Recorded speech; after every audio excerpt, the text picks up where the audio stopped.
Well, welcome to the Like Stars podcast. I am your host, or whatever it is that I am, Pete Goodman. I'm glad you're joining on this episode.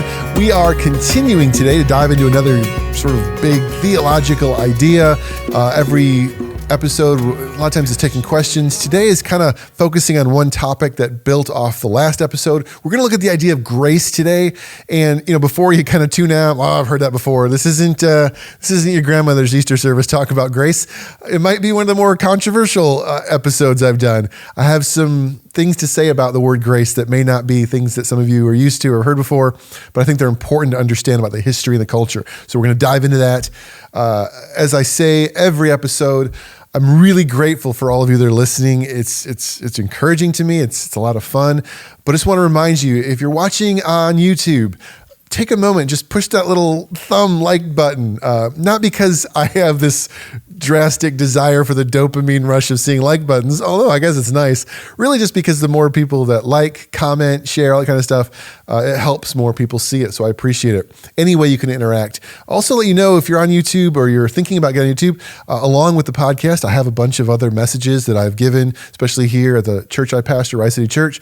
So you can listen to the podcast. You can also check out a lot of other videos. So jump on YouTube, subscribe. So that way, anytime I post a new one, you get a notification that's up. Same with the audio podcast. If you're listening on Apple or Spotify or wherever, please consider sharing it, consider leaving a review, comment, anything.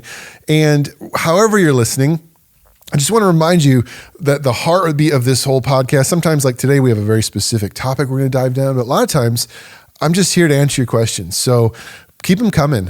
You can email me a question at pete@risecitychurch.com. You can also leave a comment on the YouTube page. You can leave a comment on my social media, Instagram, Like Stars Podcast, or Like Stars on Facebook. Message me, DM, all that kind of stuff. However you want to. I would love some more questions from you, just to, other things that you guys are interested in thinking about. So a lot going on, and thanks for all of you that have, and I continue to hope that I hear from you and hear more of your comments and feedback. And as you may know, if you've been listening for a while, I like to start all my podcasts with a little bit of humor, for the children. And here's the deal. Last episode, I was joking around a little bit about some of the awkwardness that I actually personally feel when praying in a group. Now, I had a really good friend reach out to me this week, and I so appreciated him. And he kind of talked to me and said, Pete, it was funny, all those kind of things, but it kind of felt like you were making fun of prayer. And I don't know how comfortable I felt with it. And, there's always this tension between humor but no, I really appreciated it. And I actually, I thought about it and I said, maybe I'll just say something on the next episode. So I wanted to, because the truth is the last thing I ever want to do is like honestly and genuinely like mock or make fun of a really important part of our lives. I enjoy being a little nitpicky and fun with Christian culture because I'm a Christian. I'm part of it. It's my culture. So you're probably going to hear a lot of that and continue to hear a lot from me. Sometimes critiquing from within and being funny and joking with each other is a good way to keep ourselves accountable and things like that. But I also want to make sure that I'm not coming across as mocking or belittling things that are actually really important parts of what it means to follow Jesus. So the truth is sometimes I joke just because it's fun and I like to, it amuses me to tell dumb jokes, unfortunately for my children. But other times it's also a way for me to cut through the tension and awkwardness. There are a lot of you that are listening or watching that maybe know me personally. And you know that I can actually be a pretty socially anxious, shy person, especially I get very uncomfortable sometimes in certain groups. And I've had to work through that for a lot of my life and learn to be more comfortable, especially now that I'm a professional pastor person. But what I've learned oftentimes is to use jokes and humor as a way to cut through that, to make myself more comfortable. It's certainly, so when I say things like that, I'm not belittling prayer. I think I'm more belittling myself and my own neurosis and things. But the other side of it, and I do want to touch on this before I dive in, is one of the things that I struggled with growing up in a Christian culture was it always felt like that person that was up on the stage, in this case, maybe doing a podcast, was like the professional who had it all together. And it was sometimes difficult to be like, well, I'm sure they're whatever, but they're not like me. And then I got older and I went to school and all these things and became a pastor. And I'm like, oh no, I'm still me. And sometimes people look at me and like, well, you're like a professional prayer person. So obviously you're so spiritual and you always know exactly what to pray. And the truth is, no, sometimes I'm a complete blank and I'm just sitting there thinking about how English muffins are neither English nor muffins. I got nothing else. And it's not about like, oh, prayer's stupid. It's more about I sometimes am stupid. And the amazing part of that is it shows how much God is still willing to use people who are imperfect. And even the professionals, the ones of us that do this thing for a living, we don't have it all together. We can be weird and off and odd and quirky and all these things, struggle with the same things that everyone struggles with. And yet God still chooses to listen and respond. So I never want to make someone feel bad or belittle or never want to belittle a big idea like prayer. It's so important. It's such a powerful part of our lives. But at the same time, it's kind of funny to think we can be so weird and neurotic and weird even in our prayers, and yet God is still listening. It's okay to laugh at ourselves. I don't want to laugh at other people because they don't have it together. I want to laugh at myself because I don't want to have it together. But I also want to be a person who's continually striving for better. And, even introverts like me, we do need to engage in prayer with others, no matter how awkward and uncomfortable it makes us. So sometimes humor lets me do that. And sometimes I go too far. So if you were listening last week and you felt that, I apologize. It's not my intention. I'm not here to be controversial. I'm not one of those kind of podcasters.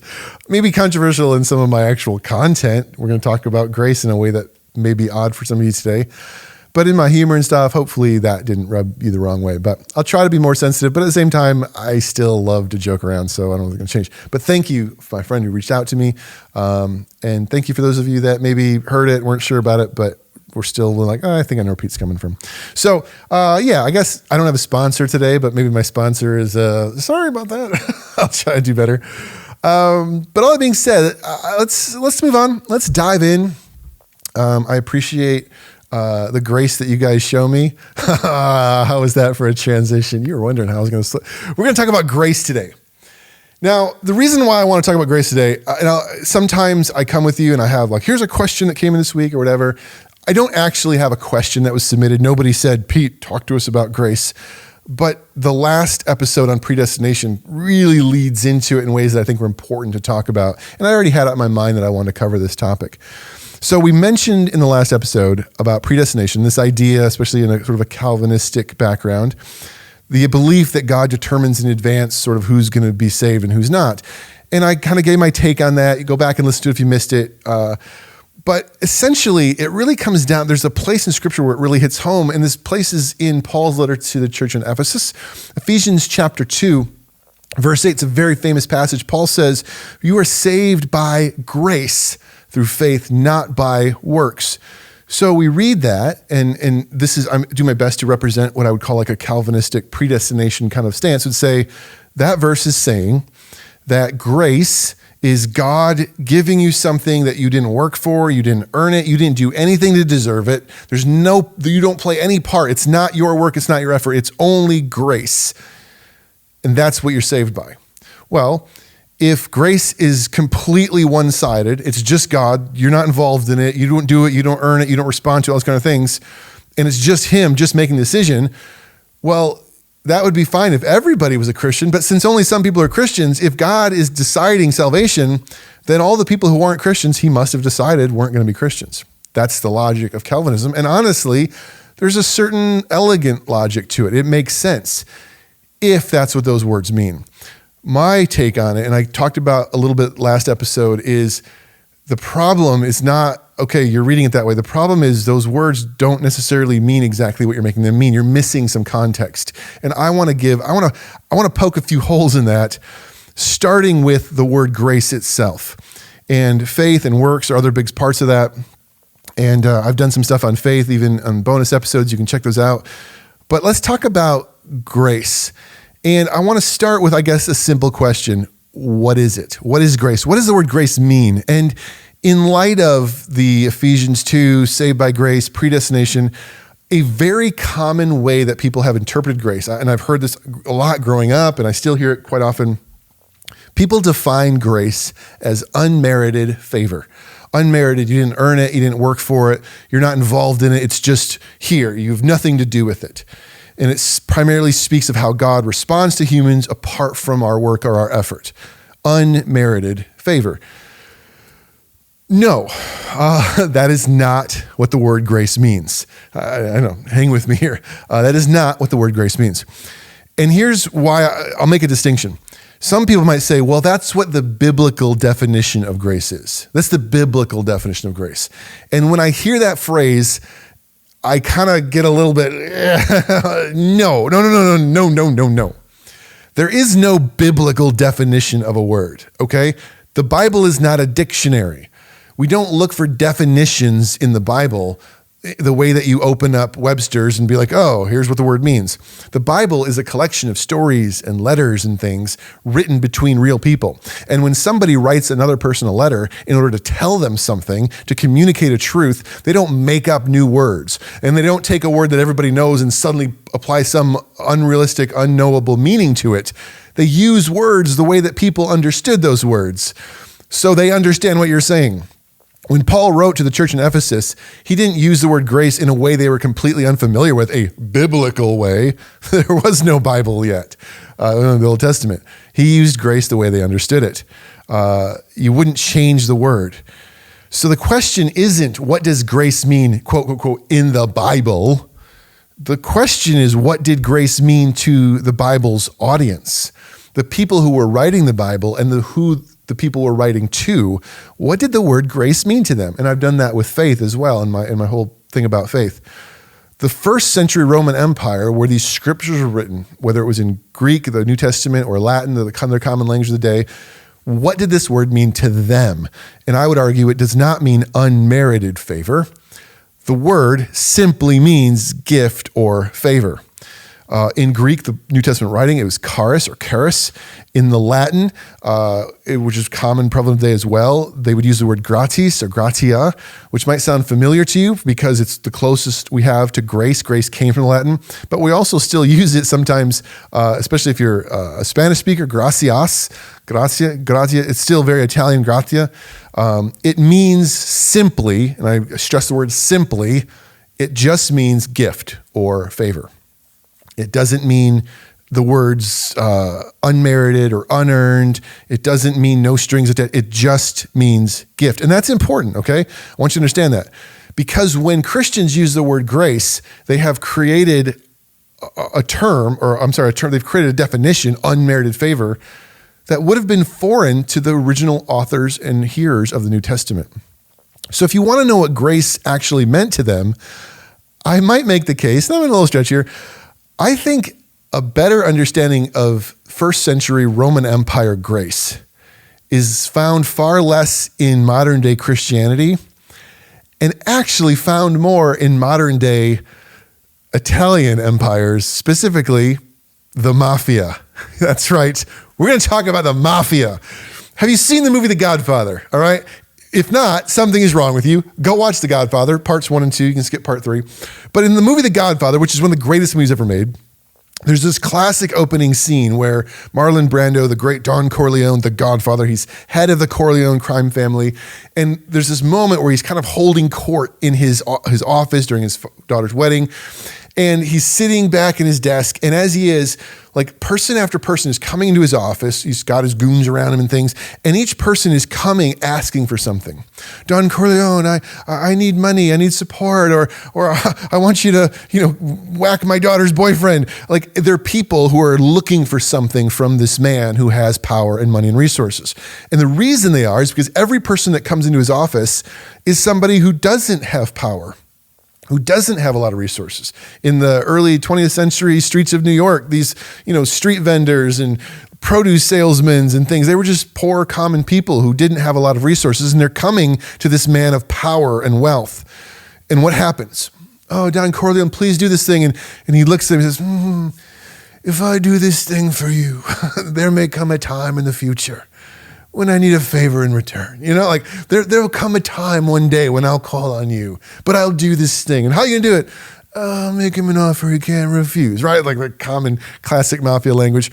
But amidst this whole scene, what you see, and if you watch the movie, it really is, I'm telling you, this is first century Roman grace. There's this expectation of respect, of honor, a little bit of fear likely, as these people with less means, who are powerless, who don't have what they need, are willing to come to this man who has so much and so much power and essentially offer themselves and seek out some type of gift or favor, something that they need.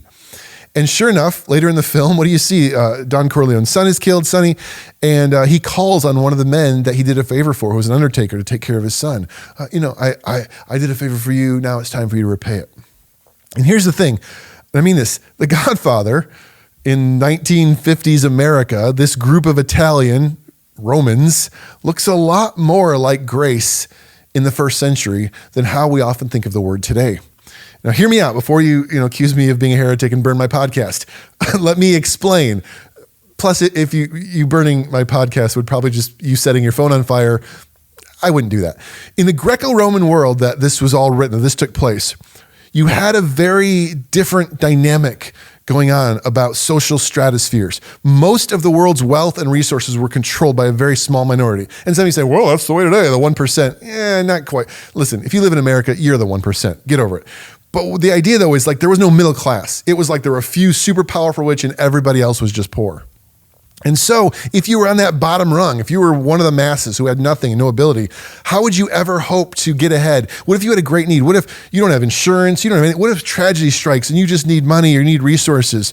Or you're trying to get your son to go to a special school and you're just poor carpenters. What are you going to do? How could you ever hope to get ahead in a society like that?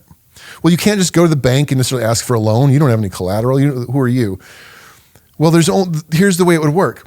They had an entire social system in the ancient Greco-Roman Empire where people who were rich and powerful, godfathers, you might say, were known as benefactors. They would choose to help people beneath them. They would offer gifts, favors, whatever, almost like today the government, a bank might. Private citizens would do this. And they would essentially offer this to other people and help them. So you need power, you need something, you need a resource, you need money, whatever.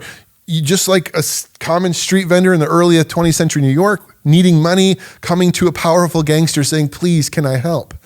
And this dynamic between the haves and the have-nots created this special social relationship known as patronage. Patronage, you got a client and a patron where the richer, powerful godfather type figure function this way of what we'd call quid pro quo, this for that. I will give you what you need. I'll offer you the resources, the wealth, whatever you need. I'll do this for you in exchange. This could be anything, again, from money to social favors, opportunities for employment. I want to get elected, help me, Godfather. I want to get a record deal, I'm going to help my career, whatever. Protection, this guy wants to beat me up. Legal advocacy, even invitations to a special social event. I got to be at this party so other people see me and then it'll raise my social standing. All of these kind of things were like forms of grace. It began at the top, the wealthiest Romans, even Nero, the Roman emperor himself. And then it would sort of trickle down to all the people underneath them. And it worked throughout society, much like the big Mafia families of the last century, giving favors, helping the lowly common man in exchange. And there was always an exchange. The guiding principle of grace in the ancient world was reciprocity. This for that. I give you, you give. It creates a circle. Advantaging both people. It helped those in the lower class gain what they needed, support, opportunities, and in return, the wealthier patron also gained something from it. They weren't doing this just out of the kindness of their heart. The client, this person they gave to would give something back. So the word grace could actually refer to the gift or the favor, like the Godfather gives. But the word grace, gratia, could also be the return gift. When I respond, I give you a gratias. It's even today, like in Spanish, gracias is thank you. It actually means here's grace back to you. I'm returning the grace to you. It's where we get our word grateful, gratias. But either way, it spoke of this cultural custom of giving a gift or favor to another person, usually someone who deserved it, and with the full expectation that they would respond in kind. That was the world of grace. I give, you give back. We create this kind of social relationship, very similar to the Mafia. Like, That's kind of uncomfortable. That feels a bit off to us, right? He's like, wait a second, Pete, are you saying so you're saying Jesus is like the Godfather? No, I'm not saying that. We'll get into that in a second. But, you're like, wait, the Godfather's a bad guy. Sure, being generous and giving gifts, we get that, but expecting something in return, this kind of like shady, almost like downright criminal element of like, I'm going to expect something back from you, this kind of thing, it feels weird to us, doesn't it? It feels uncomfortable. We want to talk about grace that is, I didn't do anything, you just gave it to me, and I don't have to do anything. That's more comfortable. And it's often the kind of grace we talk about in church. And we'll talk about why in a second. It's not completely off, but it's a little off, and I want to talk about it. But what we have to start with, to really make sense of this, we have to understand the cultural differences. You and I lived 2,000 years after this stuff was written in a very different land and culture. This is foreign to us. When we watch a movie like The Godfather, we think that's weird. But if you talked about that 2,000 years ago, they'd be like, that's just normal society. Now, it doesn't mean it was all criminal. They weren't all murders and things. But that idea of like, I have money, power, come to me, I'll do this for you and you do something back for me. That was the world they lived in. It was very normal. A benefactor was somebody like a godfather. That's probably where the word comes from. Like, I have resources. I'll take care of you. I'll provide. I'll protect you. I'll give you what you need. I'll make sure your life is okay. And then in return, you do something for me. This is how the ancient world of Rome worked. And it's how everyone understood the word grace. And I would say this, we want to say like, they did not share our belief that gifts should be unearned. So not only does it not mean unmerited favor, grace almost never meant unmerited or unearned favor. And the idea that no strings attached, absolutely not. All grace had strings attached. It was the opposite. In fact, when you look at ancient texts from that time, it's like you almost always see them talking about how when you're going to give a favor, when grace is being offered, you should absolutely consider the worth and the merit of the person. The famous author Cicero, he wrote this, I'll quote it for you. He said, good graces badly placed are badly given. Or good gifts, things that you think are good, if you place them in bad people, unworthy, unmerited people, they're actually badly given. Grace is wasted and pointless if you give to an undeserving, unworthy person. So Cicero would basically say grace should absolutely be merited. It should only be given to people who deserve it. In his culture, Cicero, people like him, they were fully expected that the recipient of grace should be a virtuous person who is worthy of the gift, who would honor it and respect it and reply and respond the right way. A person who would understand the importance of the relationship the gift was forming, not just take the money and run, so to speak. A guy named Socrates went as far as to warn benefactors like the Godfather. Hey, Godfather, listen, don't give grace to bad men. Don't give grace to unworthy people. Don't give favors to people who are unworthy of your favors. He said this, Socrates says, feeding stray dogs who snarl and bite even when you feed them is the same thing as giving grace to an unworthy person. Like, you give a dog a bone and it just bites your hand. He's like, unworthy people aren't worthy of your grace. They'll just bite your hand. Don't do it. Consider the worth of the person before you give. People were advised to make sure that before I gave you a grace, are you a worthy person? Just like the Godfather, are you a good friend? Have you been loyal to me? Have you paid your protection money in the past? The person was almost always considered before grace was given. After all, if the person was ungratias, ungrace in return, it would be a waste to help them. Merit mattered. So no, the word grace did not mean unmerited favor. It just meant favor. The word merited, unmerited wasn't part of it. What's more, and this is super important, the idea that a gift should have no strings attached. This is just a gift. Do it, it doesn't matter at all. That grace is freely given and nothing is expected of you was also a very foreign concept. And I would even argue today, when you give a gift, you have expectations, right? You give a gift to a friend. Maybe you don't expect that they'll buy you a present back, but you expect them to respond a certain way. You're hoping for some friendship, some camaraderie, maybe a gift in return. There's still some expectation. But back then, it was absolutely expected. Going back to my guy Cicero. Cicero said that while giving a grace or a gift is a matter of choice, do it if you want to. Responding to a gift, he said this, is an absolute duty of which all honorable people are socially required. An absolute duty. It was to incur a social debt. If somebody gave you a grace, If you were even remotely honorable, you would see that as an obligation to respond to. And actually the word obligation, obligare, was a common word that they used when talking about grace. You're under an obligation to respond to this.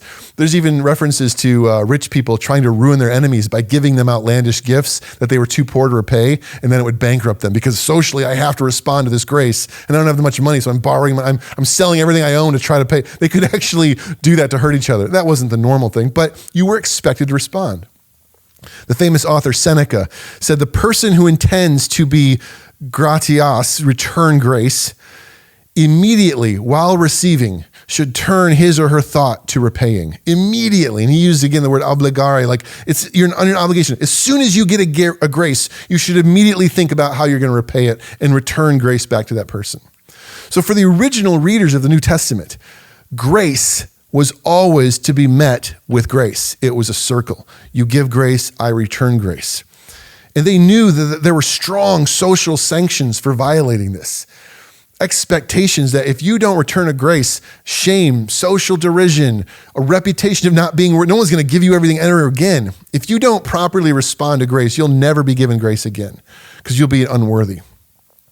And Seneca actually would go on to say that being ungratias, not returning grace, was among the worst social vices. It was one of the worst things you could do. If somebody gave you a grace and you didn't respond by giving a grace back, it was one of the worst social faux pas possible. So if you took grace from the Godfather, if you accept that favor, a modern day benefactor, you were now in a give and take and give back relationship. You were expected to return. It wasn't just like, okay, here's some money. It was, here's some money, and one day I'm going to call on you, and I expect you to respond. That was grace. You know, that doesn't sound like the biblical grace. Well, it doesn't in some ways. And we're going to get that in a second. But that was how they talked about grace. It's what it meant. Now, you might ask, is this all greed, self-interest? Were all ancient people was no one generous in the ancient world? Well, it's a bit of both. Human nature is human nature. It's still that way today, right? There's still people today who give gifts expecting things in return. And there are probably people back then who really were genuinely and honestly generous. But the thing you have to remember is to put yourself in the shoes of those people. They didn't have welfare. They didn't have insurance. They didn't have easy loans. If you were born poor, a benefactor was your only hope. So if this person's willing to help you, repaying is the least you could do. Like, why are you seeing this as a bad thing? Now, again, and I want to be clear, I kind of joke around, but yes, the Godfather was a criminal, a murderer who supported illegal things. Not all benefactors in the ancient world were criminals. I'm just trying to get you a picture of how grace worked. The Mafia took grace to an extreme. But this idea of someone with means and resources was actually helping. But if you're helped, someone helps you out, you should respond. It should it's a social contract by we're helping each other. Again, the author Seneca talked about grace like playing catch. You throw the ball to the person and then they toss it back to you. Now you've started this relationship. If one player tosses it to another player and another person doesn't toss it back, but they take their ball and go home, they're a bad person. They're like, it's insulting. Why would you do that to me? There was simply no such thing in the ancient world as an isolated act of grace. Being given a grace meant you returned a grace and you kept the game going. And oftentimes grace was based on your merit, whether you were worth it. So if that's the case, if you're expected to return grace, how would you do it?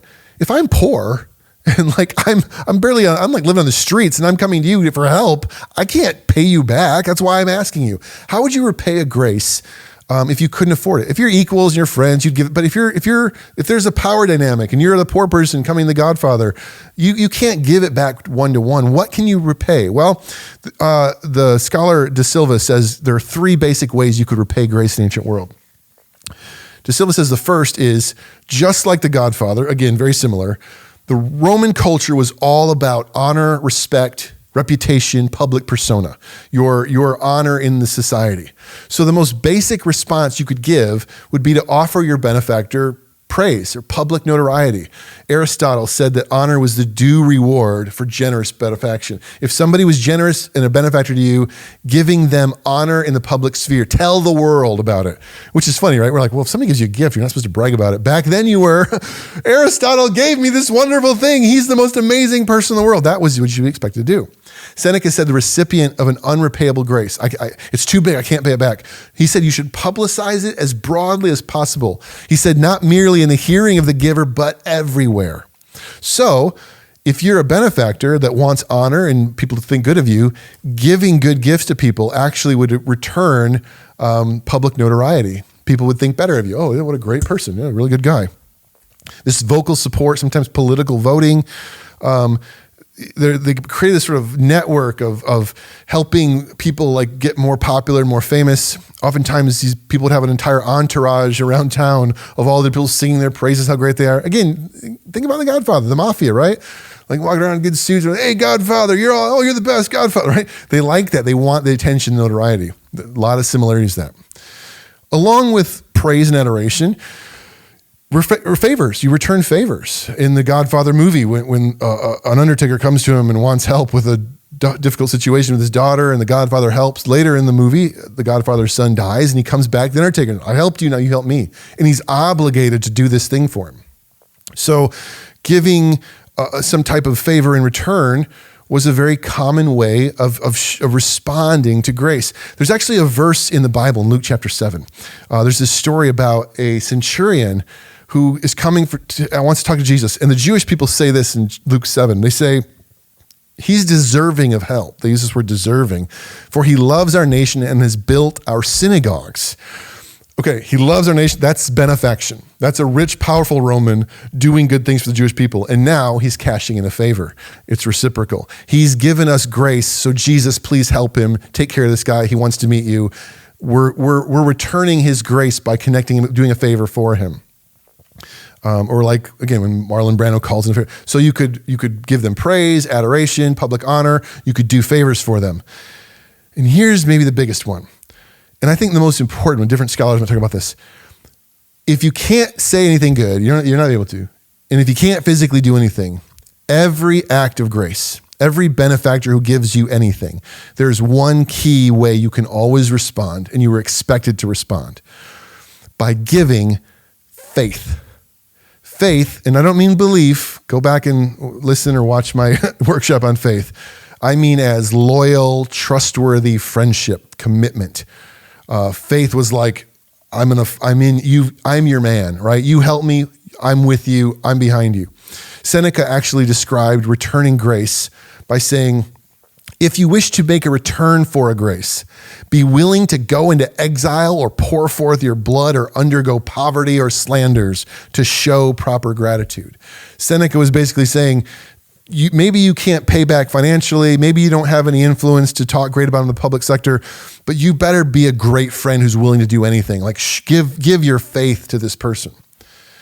Now, certainly a client could never give a patron anything close to the value of the original gift, but you could always offer your heart. You could give your commitment. You could give loyalty. You could be a true friend and supporter, which is after all what faith is about. Faith is a social bond of trust, reliability that ties people together. Therefore, it is the most natural and obvious response to grace.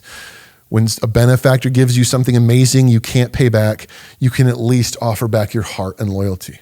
So, despite our modern cultural understanding of the word grace, the ancient world often considered worth and merit and always put them under strong obligation to return something, honor, service, or else faith. So, let me kind of wrap this up with this basic question, and it's a big one. Okay, Pete, that's what grace meant in the ancient world, but biblical grace seems a little bit different, right? Isn't it? Yeah, it does. What does this mean for us as Christians, as followers of Jesus? I want to give you two basic things that this is important for us, and then you'll see how they tie together. The first is this. When we say that grace is unmerited favor, I want to, and I'm kind of coming back here, I'm not saying that it's never unmerited favor. I'm not saying that at all. It can be unmerited. I'm just saying it doesn't mean unmerited. A gift can be a gift. A bonus can be a gift. Well, you earned it. You worked for it. That can be a grace. But grace could be unmerited. It just usually wasn't. So when the early Christians start going around telling people that God, the greatest benefactor in the world there is, the richest, most powerful, the one who could give favors beyond measure, actually is showing favor to us and giving us great gifts despite ourselves, that was amazing. That actually God's grace is different than we think. Like God's giving grace. Okay, to who? To the good people? No, to everybody. While we were still sinners, Christ died for us. We were ungratias rebels who have shown poor grace in the past, and yet he's still choosing to give us grace. So the important thing here is to understand Paul wasn't redefining the word grace for people. He wasn't creating a new term or a new definition. Rather, he was showing how astoundingly different what God was doing from how normal people acted. Normal powers and rulers and governors and emperors and other gods gave grace, but it always was based on merit. It was always, well, then we'll give it to the good people, right? The other rich people, whatever. Like God is doing something that the world doesn't know or understand. We've never seen anyone powerful give us such lavish gifts and favors to such unworthy people. God is quite unlike a rich patron or an emperor or a godfather. He's actually not like the godfather at all. He has no criminal intentions. He's doing this completely out of love for us. He doesn't make me grovel or show how worthy I am. I don't have to earn anything. I don't have to show, hey, look how good I am, and let me say a bunch of nice words to you before you. No, he's just giving. Incredible, this word prodigal, pouring out with almost no really thought to, it's just giving it away, grace. So it's not that the Bible redefines grace, the word itself. It's that it wants you to see how different God is from all human institutions. The word still means what it meant. It was what the Godfather and his criminal enterprise was doing. But when God did it, it was unusual and different and amazing and astoundingly good news. That God's grace is unearned. So when Paul would say you're saved by grace, like he's saying you didn't do anything. You didn't earn it. You didn't have to get God's attention. You didn't have to suck up to him. You didn't have to be a certain kind of person. You didn't have to follow certain kinds of rules. God just chose to give you such an amazing gift simply because he wanted to, and that is wow. So yeah, when people say, well, biblical grace is unmerited favor, I would say grace is just grace, but God's grace is unmerited. Grace means gift. God's grace, though, is an unmerited and unearned gift. So there's some truth there, but it's just a lot. Does that make sense? However, I'm going to end with this. There is a difference between earning a gift and responding to a gift. So while the New Testament tells us that God's grace is so completely different than how the world thinks of grace, that it's unmerited and it's unearned. You ready for this? It never tells us that it's different from the world in its expectation of a return. There's nowhere in the New Testament that says grace has no strings attached. It says it's unearned and unmerited, sure. You didn't earn it. You didn't do something to initiate God coming and offering you salvation and new life. But that doesn't mean there's no strings attached. All grace in the ancient world had strings attached. And there's nowhere in Paul's writings or anywhere else that's like, oh, actually, not only is God's grace different with merit, it's also different with reciprocity. No. In fact, I think it's the opposite. I think you actually see reciprocity in that same verse we talked about. For you have been saved by grace through faith. I think through faith, dia pistis, is Paul saying the benefactor has offered you something amazing, and now here is your response: loyalty, friendship, commitment. That this salvation happens when you receive the gift and respond appropriately through faith. There is an expectation of return for human beings to receive God's grace. You didn't earn it, but you are supposed to respond to it. And that's why Paul would say, don't take grace in vain. Don't be that guy who takes the ball and runs home and doesn't toss it back, because God wants to start a relationship with you. He's offering you something and he wants something in return. Now, he's not a criminal like the Godfather who's going to want you to like whack some enemy. He's a loving, gracious God who wants good things for you. And when he's asking for your faith in return, it's because when you give him your faith, you are putting your life in his hands and your life's going to be better for it. But that is the return expectation. Throughout the Old Testament, the Jews were given grace, and the expectation was that they would love God with their heart, soul, and strength. Loyalty, commitment, faith. And in the New Testament, grace is in exchange for our faith in Jesus. Again, be careful here. When I say exchange, I don't mean you earned it. The gift was given. I mean, you're responding to it. If I gave my daughter, when she turned 16, a car, great. Did she earn it? No. Did she do anything? No. But if she doesn't take the keys, get in, turn on the ignition, and start driving it, she's wasting it. And I would expect her to thank me and hug me and appreciate, right? That's what's going on here. God is giving you something you didn't earn, but there is an expectation of return. So, bringing us all the way back to last episode. Well, if grace is no strings attached and unmerited, then isn't this God just making his own decisions, no human effort? So doesn't God decide? I would argue, no. That grace is unearned and unmerited, but it's offered to everyone. And those who choose to appropriately respond in faith are the ones who actually get it. Not the ones who God decided in advance would get it, but the ones who choose to respond the appropriate way. Those who see the gift being offered to them and say, I will take this and thank you, and I will be loyal to Jesus. They now experience life to the fullest as Jesus called them to. And they have this promise of eternity. They receive the Holy Spirit. So there is human effort involved. Humans don't start it. Humans don't initiate it. You cannot earn this gift. And this gift is not being offered because of how great you are, and it's not being withheld from you because how bad you are. It's being offered to you freely because God loves you. But now it's your turn to take it and respond to it and experience it and not take it in vain. To say, okay, thank you, great benefactor, God. I am going to receive this and I'm going to give you my heart and loyalty. I'm going to follow Jesus, which is what you want me to do in response for this grace. And in doing so, the wisdom of God, the Spirit of God begins to move and change my life, and I begin to experience the life he's made for me. I begin to live out the salvation that he's offering. I open and unwrap the gift and actually start playing with the toy rather than just being like, oh, present, great. I think that's what this is all about. It is reciprocal. God wants your heart. God wants a relationship with you. God wants friendship with you. It isn't all just like power games. God actually wants friendship with you. God created you to know you and be close to you and have you know him. So he's offering you this gift of new life, inviting you back into a relationship with him and saying, I'll give you life to the fullest, and I'll let you actually experience life with me. I'm tossing you the ball. Let's play catch. I almost think of the analogy of a person maybe at a high school dance walking up to a girl and say, just care to dance? And they grab her hand, they start leading. That's God to us. And I'm not saying Jesus is your boyfriend, but that's the idea. He's initiating a dance with us. But you and I have to say yes. We have to stand up. We have to start following his footsteps in order to continue the dance. And that's grace. That's the beauty of grace.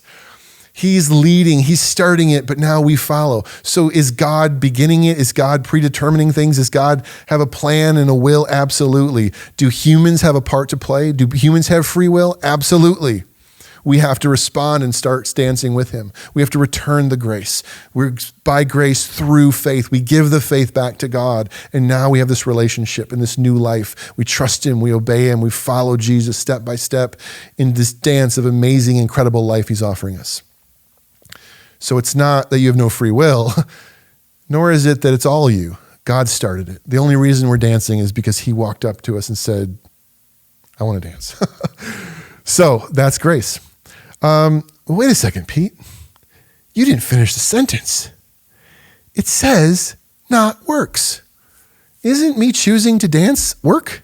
Isn't me being faithful work? Well, in some ways it kind of is. So here's what we're going to do. We're coming back next episode, and I think we're going to talk about what Paul meant by works.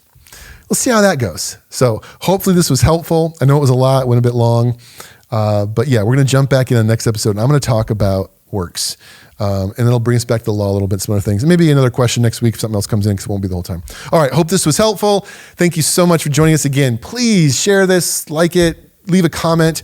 Maybe you have some thoughts about grace. Maybe you have other questions about grace. Ask me, throw them in the comments, shoot me an email. I would love to discuss this more. So hope this was helpful. Looking forward to, continuing the conversation, and hope you all have a great week, and we'll talk to you in our next episode of Life Stars Podcast. Thanks, everybody. You consume me and I burn alive when you're near.